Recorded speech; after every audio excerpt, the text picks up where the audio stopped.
So, my beloveds, it is such a gift and an honor to be with all of you this beautiful spring Sunday. So, happy resurrection season, happy Passover season, happy spring equinox, and happy rebirth season.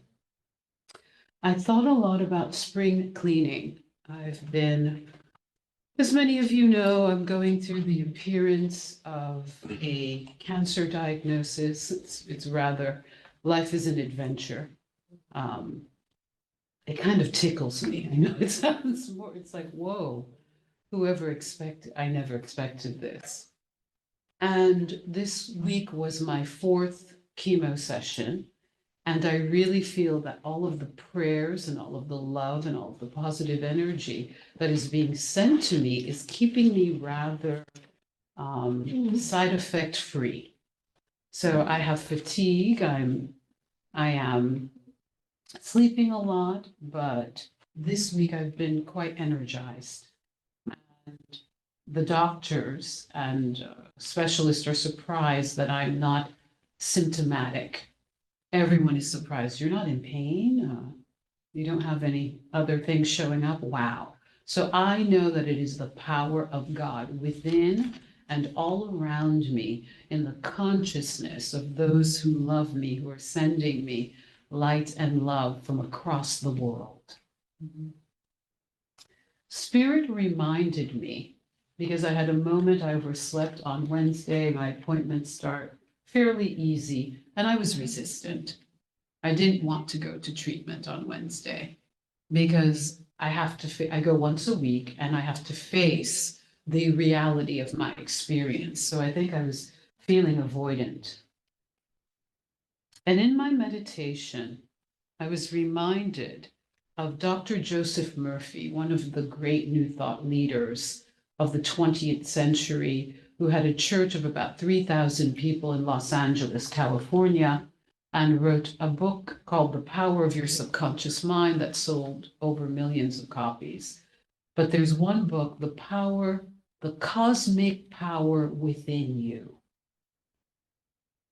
I had to re-anchor in the truth of my being.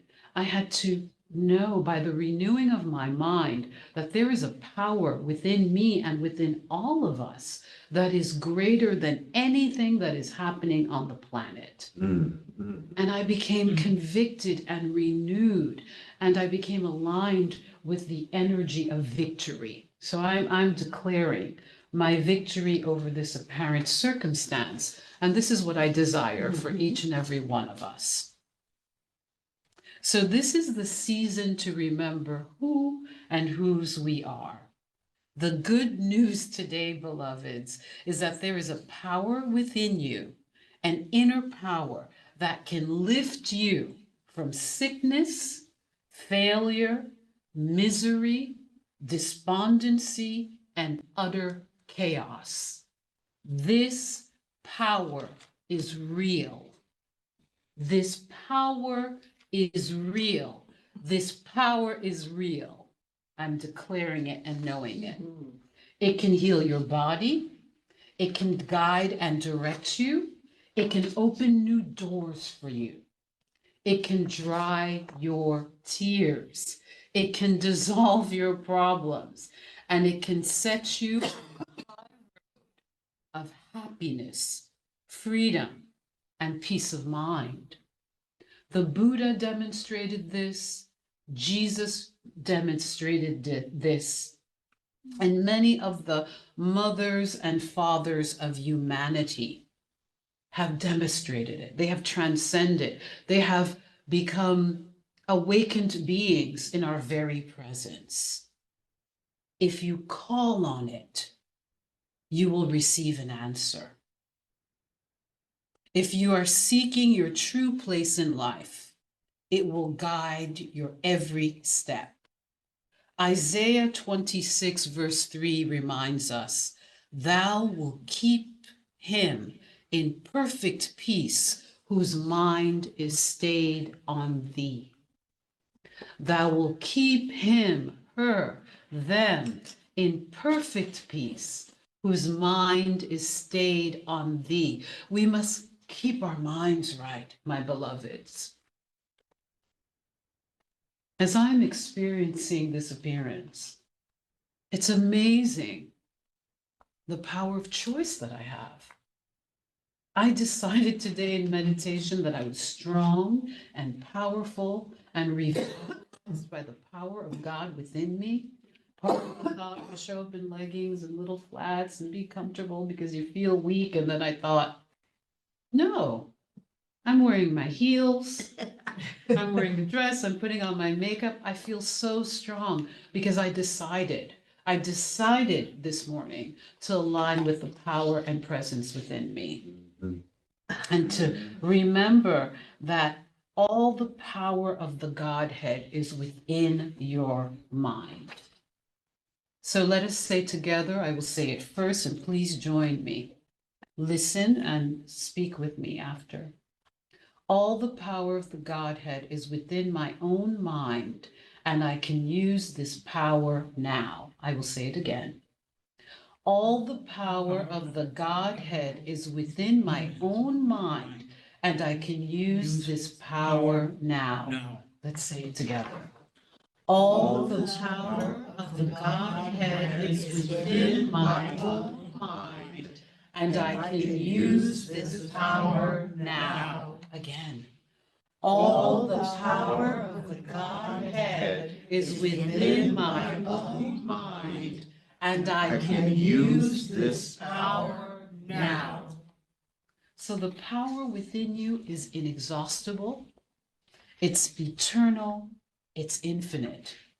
You, each one of us, beloveds, has the reserves of infinite wisdom, fullness of joy, indescribable beauty, boundless love, infinite intelligence, absolute harmony, and absolute peace.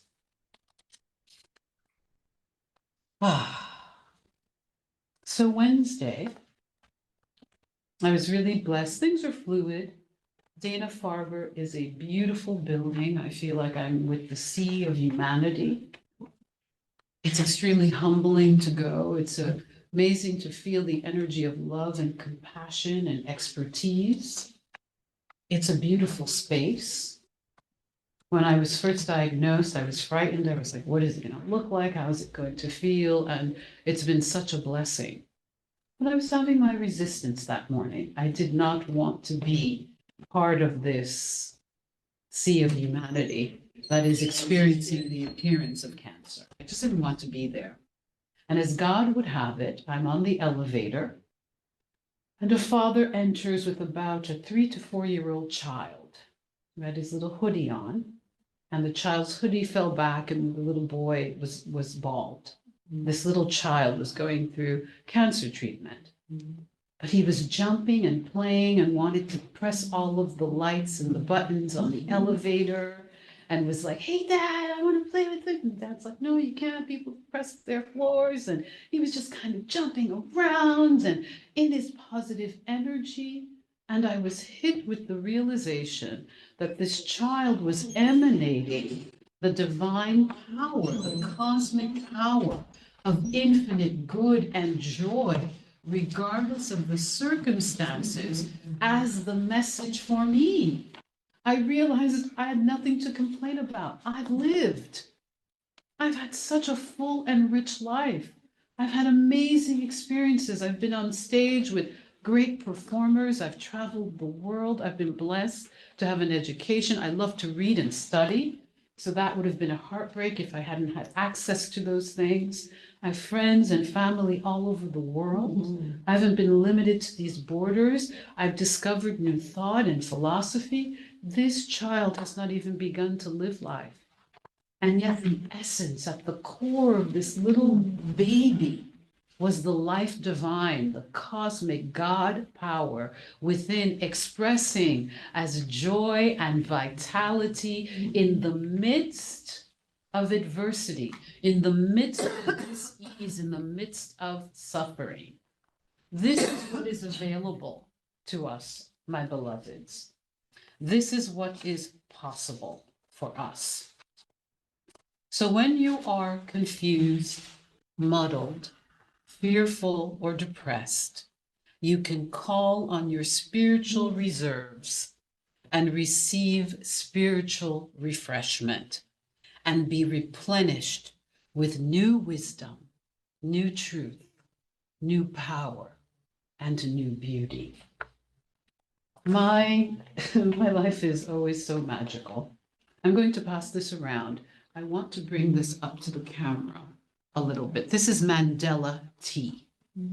So my sister is a professor of African literature at Tulane University in New Orleans, and she's the head of the English department. Her specialization and research has been on South Africa, Southern African literature, and the politics of the time.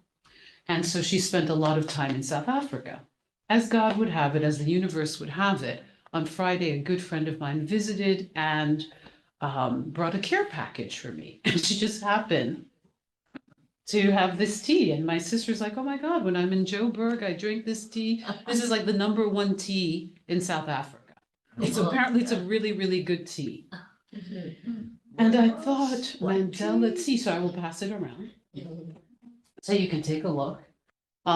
It's one of the more popular teas in South Africa and around the world. And I thought, oh my goodness, this is God's message to me. This woman brought over all these spa items and this tea. And I thought, oh my God, someone who aligned with the God power within them, who is a father of humanity that taught us what it looked like to overcome horror, was Nelson Mandela. So Nelson Mandela was imprisoned for 27 years, 18 of which he spent at Robben Island.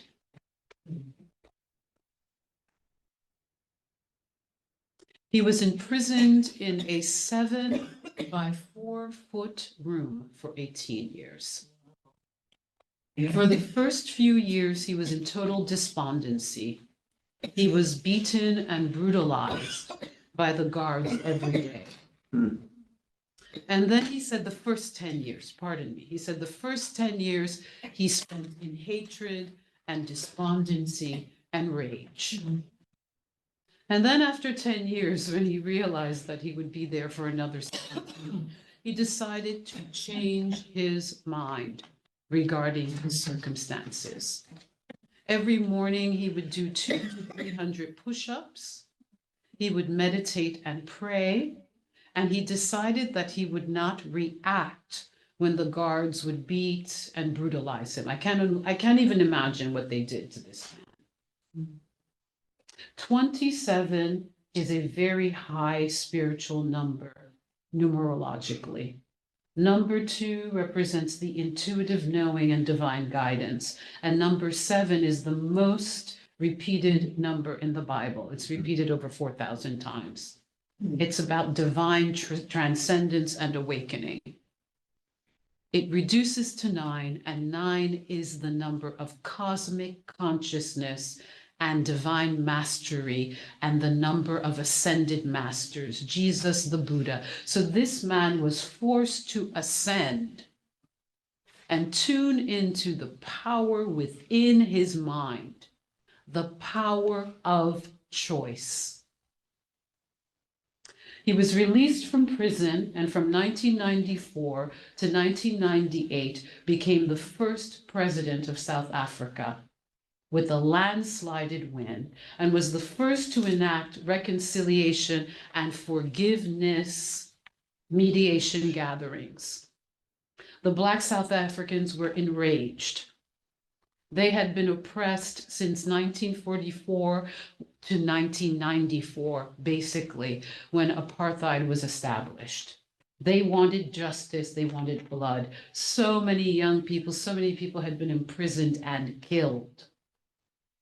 Mandela said no, that we had to, the nation as a whole had to forgive, had to transcend, had to choose the higher path, or there would just be a legacy of war and hatred and racism forever.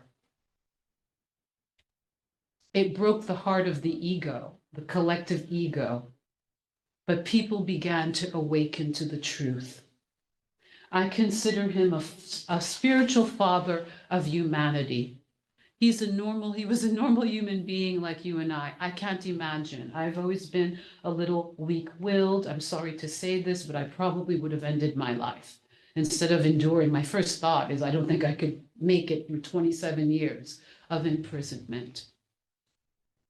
This image of Mandela, I think, in college when he was freed and he went on his global tour, and I was at the Hatshell and heard him speak. I got there early with my brother and my friends, and we were in the first few rows. So I had the amazing experience of seeing Mandela on the Charles at the Hatshell. Yep. So my beloveds, when this tea showed up after this little kid, I thought, I can align with the power within me to overcome this circumstance. We can align with the God power within us to overcome the circumstances of our lives. I have a quote from him, which is very powerful. So pardon me. Where is it? No, this is my papers. Difficulties break some men and make others. No axe is sharp enough to cut the soul of a sinner who keeps on trying, one armed with the hope that he will rise even in the end. So our adversities are like axes that could cut us into pieces, but we always have a choice. So God is speaking to me and to all of you, beloveds. No matter the trials or tribulations, there is a power that moves the world, and it is within you. It is almighty. Tune into that power, and you will release its wonders and its glories. Mandela did it. The little child in the elevator in front of me was doing it instinctually. I can do it. You can do it. We can do it, my beloveds. And so it is. Thank you, God. Amen. Amen.